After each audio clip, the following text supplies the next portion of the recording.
Hello snowboarders of the internet, I am your host TC and today I will be reviewing the Slash Vertical. If you're interested in this board or any other products I mentioned in this video, make sure you're clicking those affiliate links down in the description below, and that way you know you're getting them from a reputable dealer. This board is equipped with Slash's camber profile. So what that means is from contact point to contact point, you're gonna have that classic camber, pretty much like you grew up with if you've been snowboarding for a while. So what that's gonna do for you is that's gonna give you all that drive, stability, and pop you're looking for out of that traditional camber profile. The Vertical is offered in sizes 151, 157, 161, and 167 for the huge dogs. I rode this board at Copper Mountain where it was a dark day, not even a flat light day. It was just straight up dark. We got about 7 inches of snow the night before, and depending on where you were on the mountain, it was deeper than that, or you were just riding dust on crust because it was crazy windy up top. We found some great pockets though where the snow was absolutely amazing. It was that just true Colorado snow where nice, light, and fluffy, but it really just packed in really well.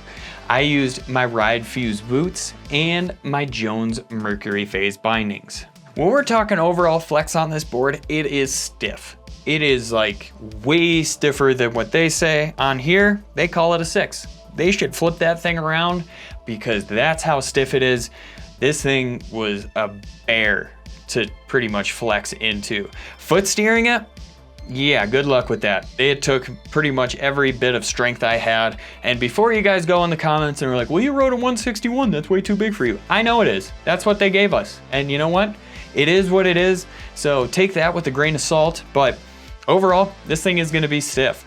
And as we talk about stability, that stiffness definitely helps because this board is crazy stable. It's definitely on that lively side where when I did find the hard bottom of the snow, aka pretty much the ice that was underneath all of the fresh stuff, it pretty much let me know right away. Like I could feel it pretty much just vibrating through the tail, through the nose, all of it. I knew I was on that crappy stuff.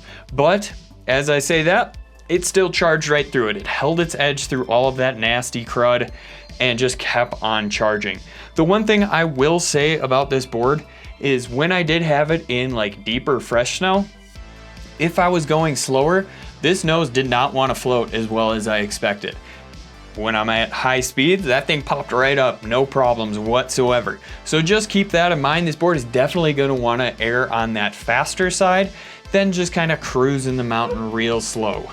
As you can guess from this board that is stiff, it's going to take extra to load up on ollies, and it takes quite a bit extra to load up, where I had to really shift my weight all the way back to this tail, really exaggerate that ollie motion to get it off the ground. Once I did get it off the ground though, it popped to the moon. Like I had zero problems with it there. It just takes a lot to load up. And the one thing I will say about it, it's crazy stable on the pops and the landings. So you can really just charge into this thing, which I highly recommend doing. The faster you go into it, the easier it makes it to load up. But for the most part, this thing is crazy stable when you're taking off and landing. Even if it is at harder, icier conditions, I didn't have any problems with it. The thing just wants to go, and it wants to go big. While you're enjoying this video, you might as well like, subscribe, click that bell, and turn on those notifications so you don't miss any of our scheduled programming. Have you ever just taken a stick of frozen butter out of the freezer and tried to butter a soft piece of bread? That's kind of what it feels like to butter on this board. I had to fight it with everything I had to get this tail to butter for me. The nose was better, especially in fresh snow. This nose actually really wanted to sink in that snow, so it made my life a little bit easier when nose buttering. But for the most part, this thing is still gonna be crazy stiff where it doesn't want to butter, it wants to charge. So if you are going to butter on this board, make sure you're doing it in some freshies so it's not as much of a workout, but still I think you're going to be working just as hard as I did. Maybe not as hard if you get the board in the right size, but for the most part, this thing's still a bear to butter. This board wants to be doing those super wide open, high speed carves. It's not gonna be the most agile when it comes to riding in the trees or anything. It was actually quite a bit of a workout for me where I had to really focus on getting this thing edge to edge on those short, quick carves.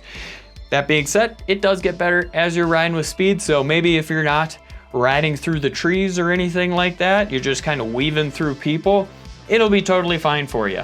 But this board really excels in those wide open, those medium-sized carves where it just wants to go. It wants to get on that gas pedal and keep going, where on those large carves, doesn't matter what's in front of you, it's gonna cut right through it. I cut through an ice boulder.